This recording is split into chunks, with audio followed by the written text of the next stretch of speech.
Qual a exegese adventista de Daniel 9, verso 26? Eu sou Ezequiel Gomes, você está no canal Vem Senhor Jesus. E não, esse não é um vídeo repetido em relação ao vídeo anterior que eu fiz, que tem o mesmo título. Basicamente eu vou expandir um pouco hoje a nossa conversa a respeito da exegese de Daniel 9, 26, no contexto da pergunta de um amigo, né, que veio me perguntar como que o Adventismo entende Daniel 9, verso 26. E aí eu fiz o vídeo anterior para responder, especialmente baseado no material do William Shea aqui do livrinho 70 Semanas. Inclusive esse livro aqui está esgotado, tá pessoal? Mas parece-me que a Unispress vai relançar a série da Arcon completa ainda em 2021. E aí quem não tem vai poder ter acesso, cobrem lá a Unispress para que façam esse material precioso, muito legal mesmo, tá bom? Hoje eu estou tomando aqui uma água, se quiser perguntar se é água da torneira, se é filtrada, se é algum iceberg derretido que virou aí água mineral aqui em casa, fica à vontade também. Eu sei se vocês têm um pouco de dúvida, né, sobre a qualidade do que se bebe aqui nesse canal, a dúvida é respeitada, beleza? Então é isso. Só que algumas pessoas escreveram nos comentários que eles gostariam que eu falasse um pouco da exegese do Jacques Doucan, que é um outro estudioso adventista diferente do William Shea, e que tem uma posição um pouquinho diferente, né?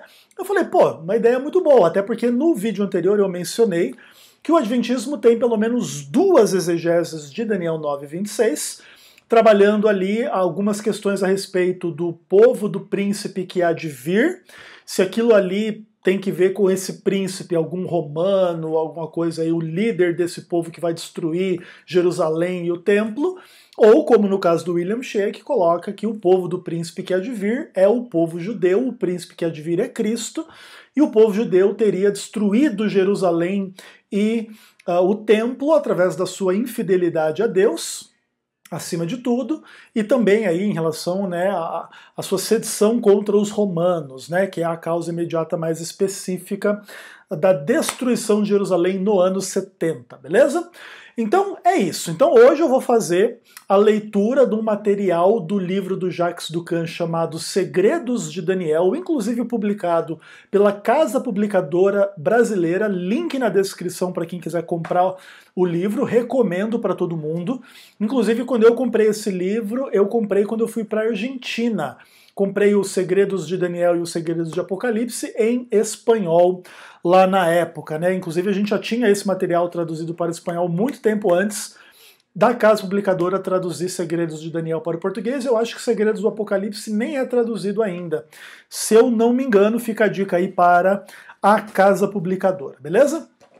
Então eu vou ler para vocês aí um pouco do que o Jacques Doucan fala a respeito da profecia de Daniel 9, com ênfase, né, especial ali no verso 26 e 27, que dizem assim aqui na minha versão da Bíblia, João Ferreira de Almeida, revista atualizada, segunda edição, ele diz o seguinte: depois das 62 semanas será morto o ungido e já não estará. E o povo de um príncipe que há de vir destruirá a cidade e o santuário. E o seu fim será num dilúvio, e até ao fim haverá guerra, desolações são determinadas.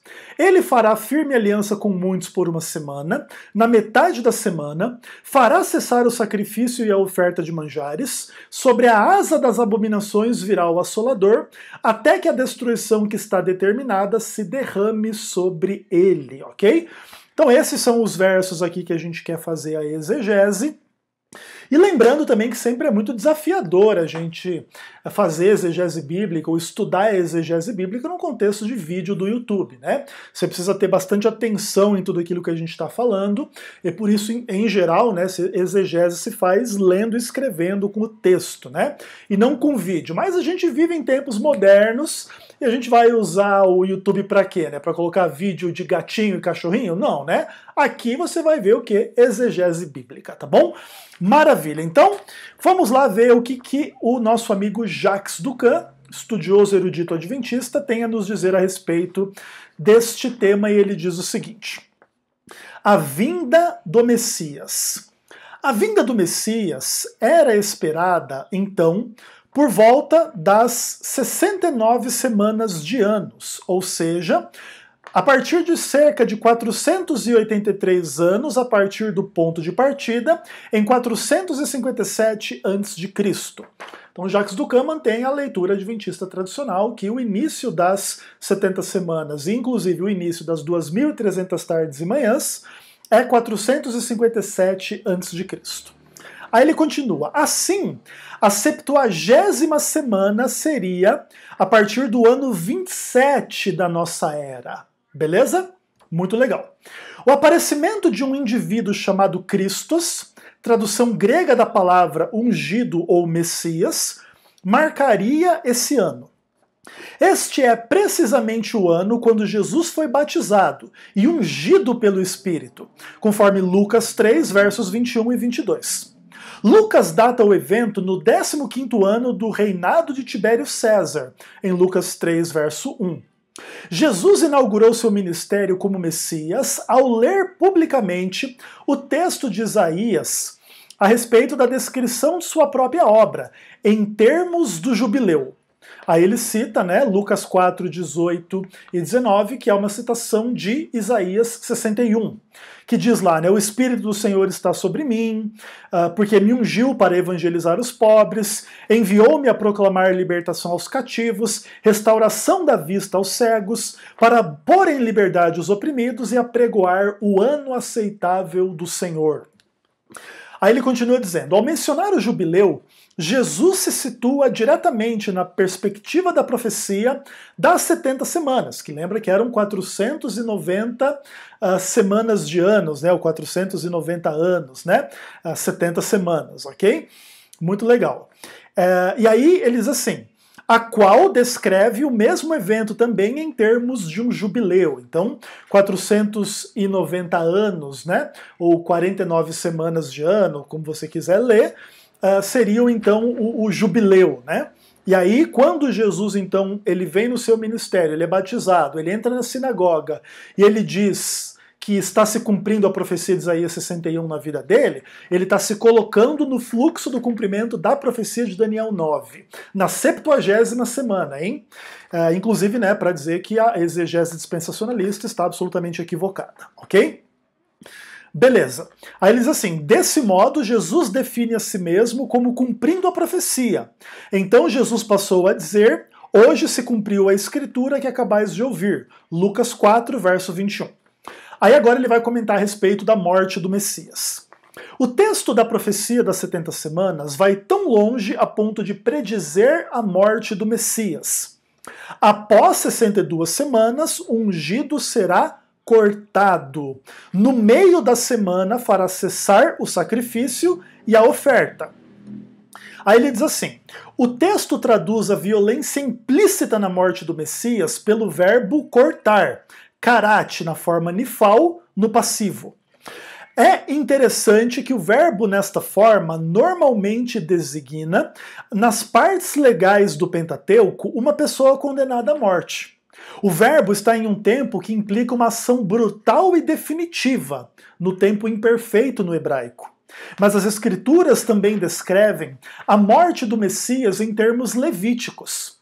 O verbo karat, que ele coloca ali como KRT, só as consoantes conforme o hebraico, pertence ao contexto da aliança, que se torna possível por meio dos sacrifícios.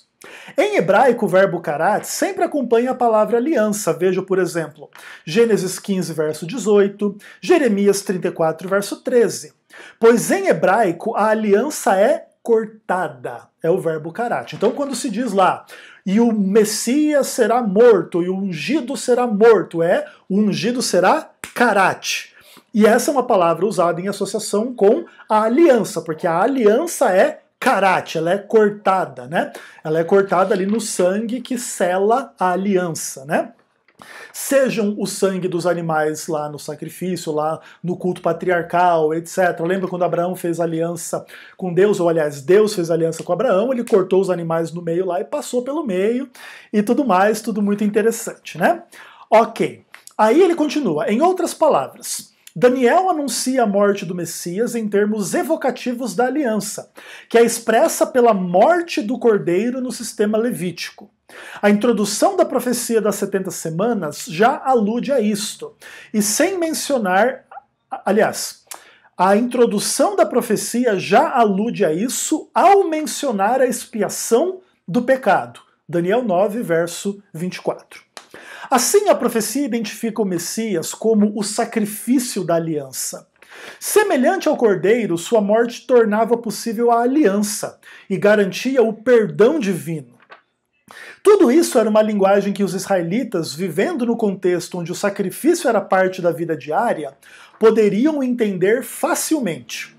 O profeta Isaías usou as mesmas palavras ao descrever o servo sofredor, que não representa nem Israel nem o profeta, o qual também precisa morrer como um cordeiro a fim de garantir o perdão e a salvação. E aí ele cita Isaías 53, versos 6 e 7, que diz lá que o Senhor fez cair sobre ele a iniquidade de nós todos, ele foi oprimido, humilhado, não abriu a boca, como o cordeiro foi levado ao matadouro, como ovelha muda perante os seus tosqueadores, ele não abriu a boca. Assim, não é de surpreender que os judeus no tempo de Jesus reconhecessem o Messias como o Cordeiro de Deus, que tira o pecado do mundo.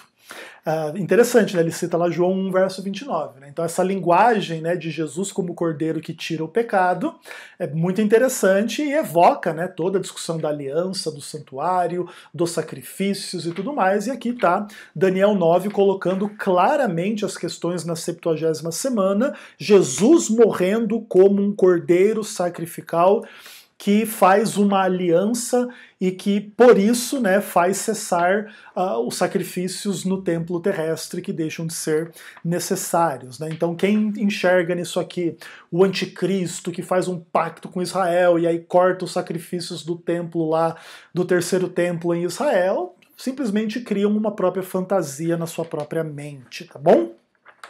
Beleza.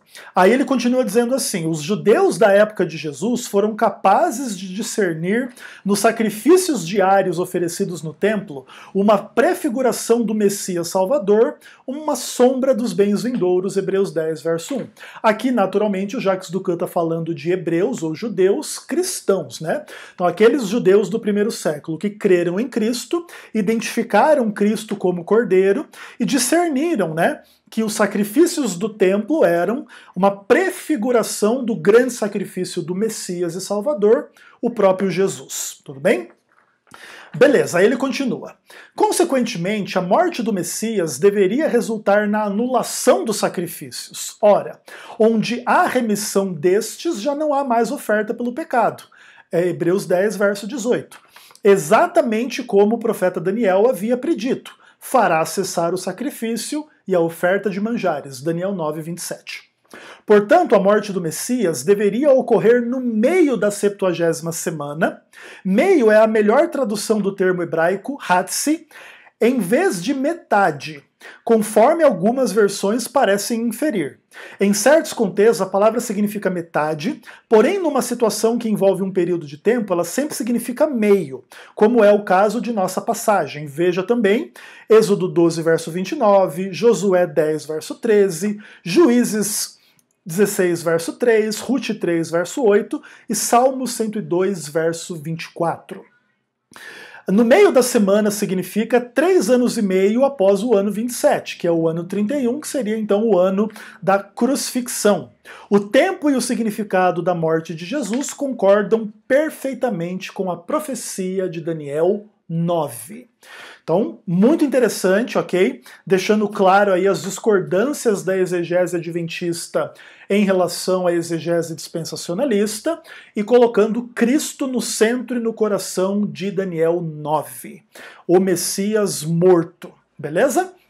Ok, aí ele vai entrar na discussão que é um pouco mais polêmica, onde ele vai divergir um pouquinho aqui do William Shea. E aí ele diz o seguinte: em seguida à morte do Messias, o profeta Daniel centraliza-se no destino de Jerusalém e do templo.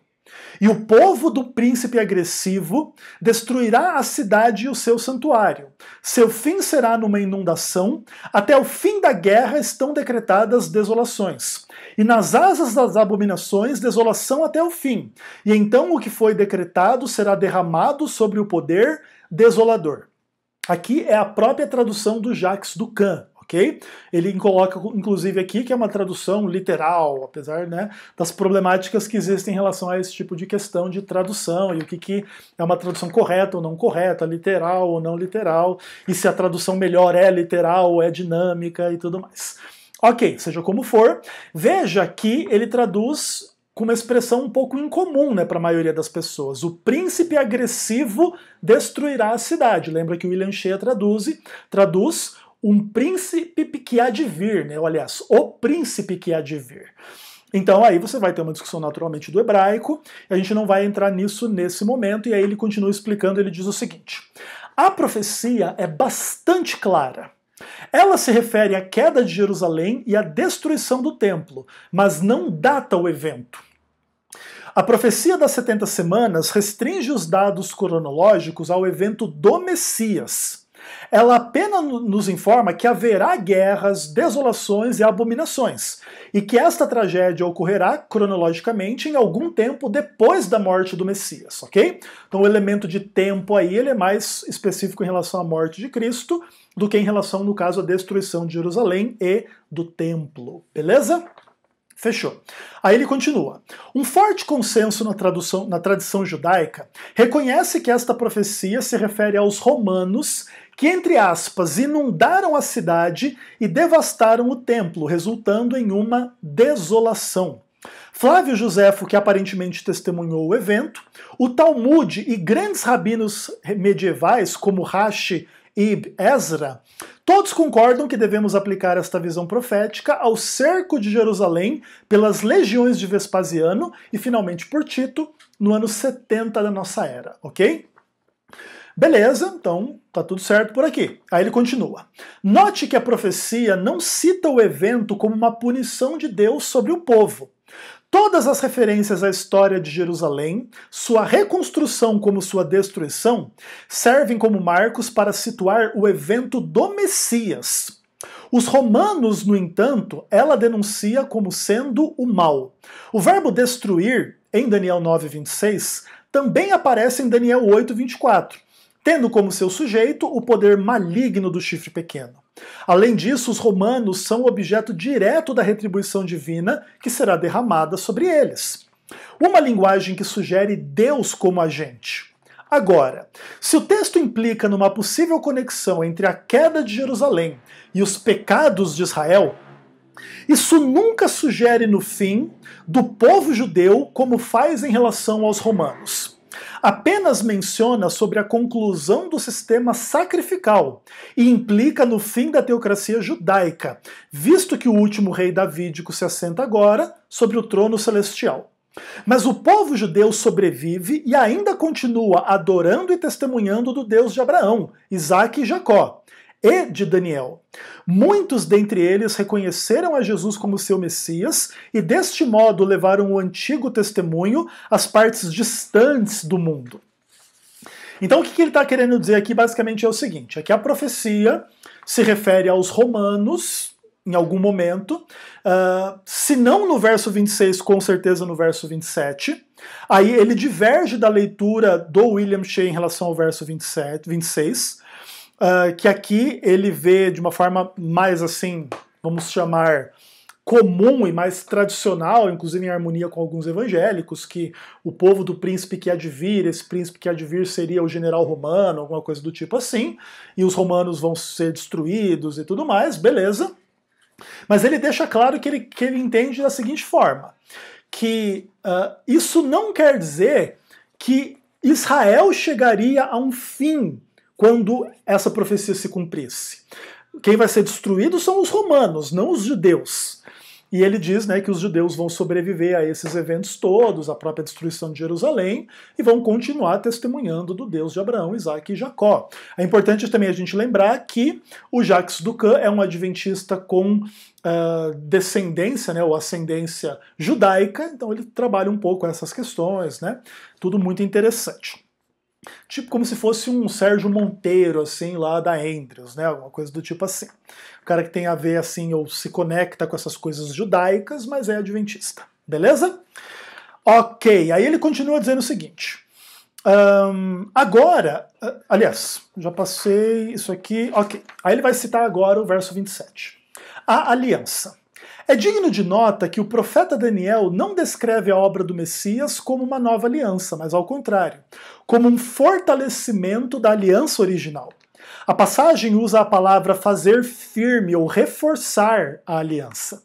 O encontro do Messias, aliás, o encontro com o Messias não foi designado para tirar o novo converso para fora de Israel, mas ao contrário, para fortalecer suas raízes e sua aliança com o Deus de Israel. Isso é muito interessante, né? Então ele diz assim, que tipo, a nova aliança não é deixa Israel de lado e vem para a igreja cristã. Agora o quê? Entenda o que é ser verdadeiramente israelita, que é ter a fé de Abraão, que é ter a fé em Cristo, que é o descendente de Abraão, né? Que vai ser também o argumento de Paulo e tudo mais.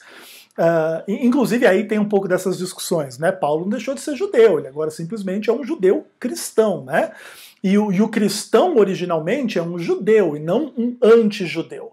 Aí com a entrada dos gentios na igreja, depois quando eles tomam o poder na igreja, especialmente quando eles materializam a história da igreja através aí do estabelecimento do catolicismo romano, aí essa coisa antijudaica vai ficar pesada, e aí vai se introduzir imagens de escultura na igreja, vai se separar do sábado, vai guardar o domingo, vai ter um monte de mudanças em relação a isso, mas isso são questões que pertencem à história da igreja, não à teologia do Novo Testamento, tá?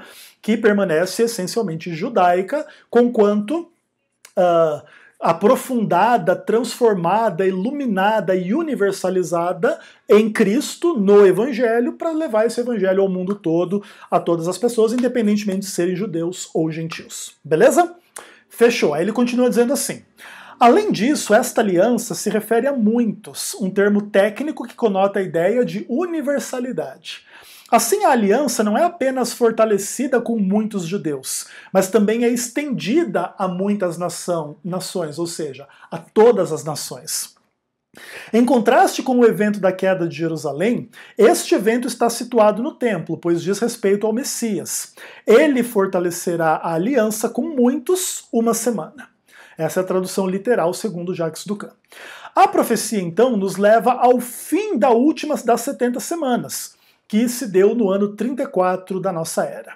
É interessante notar que essa data marca um evento que tem tido um impacto considerável na civilização, assim como tem sido um evento-chave para a salvação da humanidade. Foi o ano em que a mensagem do Deus Israel explodiu para além das fronteiras da Palestina e alcança os gentios, os muitos há pouco mencionados. Em Atos capítulo 8, Atos capítulo 9, tem a conversão lá do eunuco, tem a conversão do Cornélio, quando Pedro recebe lá Cornélio, recebe a visão estranha lá, que vai instigar ele a pregar para os gentios, depois vem Paulo e aí vai universalizar esse treco, tá bom? Mas lembra que essa é uma mensagem essencialmente judaica. Quem é o Deus do cristão? É o Deus do judeu, é o Deus que criou o mundo em 6 dias, santificou o 7º, é o Deus que deu os 10 mandamentos, aquela coisa toda, né? Ou alguém pensa diferente.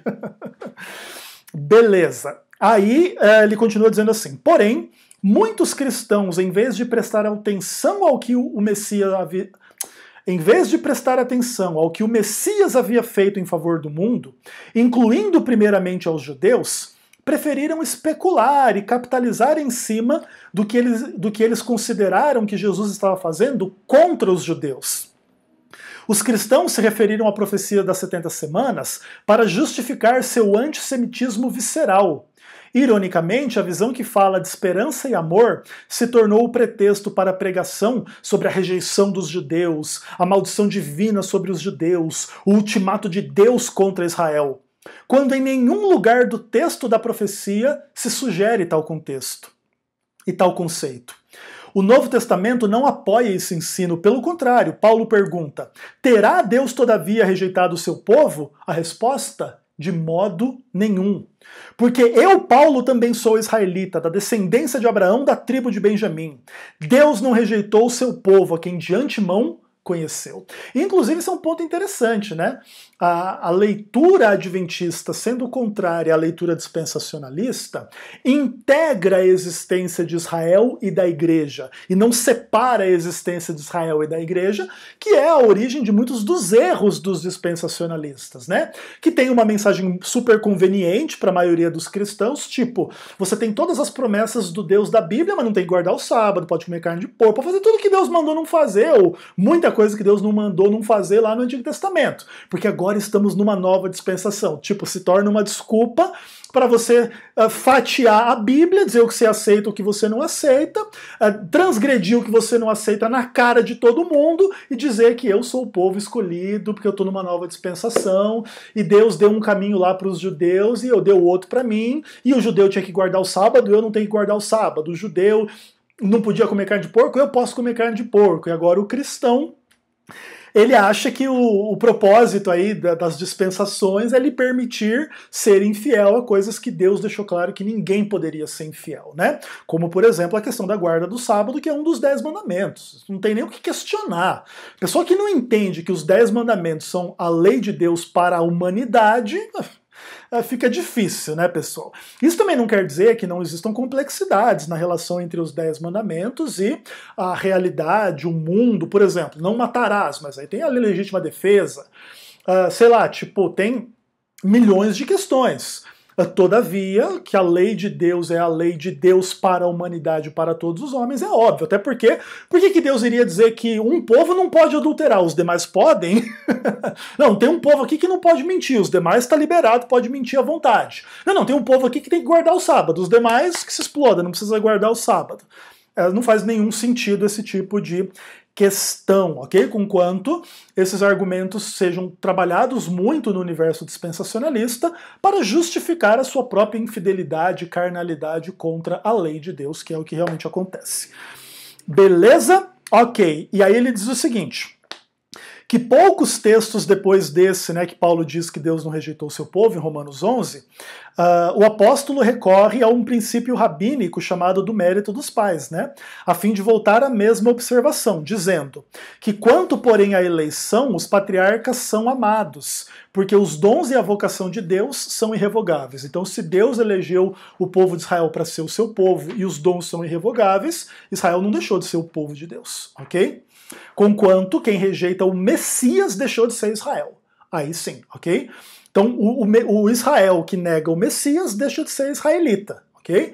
E por isso o verdadeiro israelita é aquele que aceita a fé de Abraão no Messias em Cristo. Inclusive se for judeu, porque aí ele é enxertado na oliveira que sustenta Israel, ok? Mas não tem uma separação entre igreja e Israel. É uma e a mesma entidade. Só que agora o corte, vamos pensar, a linha de corte entre quem pertence ou não a Israel não é mais a circuncisão, mas é a fé em Cristo. Basicamente é isso, ok? E por fim, o Jacques Ducan diz o seguinte: no mesmo capítulo, Paulo fala àqueles cristãos que gostavam de se vangloriar e desprezar as raízes judaicas.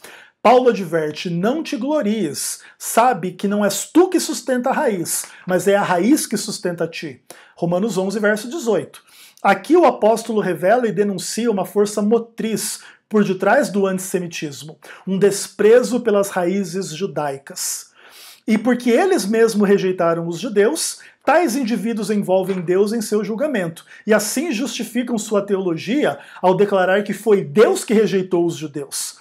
Ao fazerem isso, porém, eles se confundem com Deus e assumem a conduta que aproxima-os do chifre pequeno, de Daniel 7 e de Daniel 8. Na verdade, ao abrigar o antissemitismo, esses cristãos de qualquer denominação podem estar se associando ao chifre pequeno. E em um certo sentido, eles se tornam o próprio chifre pequeno que vai perseguir o povo de Israel, tá bom? Que é o povo de Deus, né? Ok. Fechou, pessoal? Veja bem, a exegese do Jacques Ducan é bem diferente da exegese do William Shea. A do William Shea é um pouco mais técnica em relação às expressões. A do Jacques Ducan é mais teológica, mais ampla e tudo mais, mas ele dá alguns insights muito legais que aprofundam um pouco a nossa compreensão, e no cerne da discordância entre o Jacques Ducan e o William Shea em relação ao verso 26, eu prefiro a leitura do William Shea do que a leitura do Jacques Ducan, mas respeito quem tiver a visão contrária. Fechou? Beleza, pessoal? Até o próximo vídeo, se Deus quiser.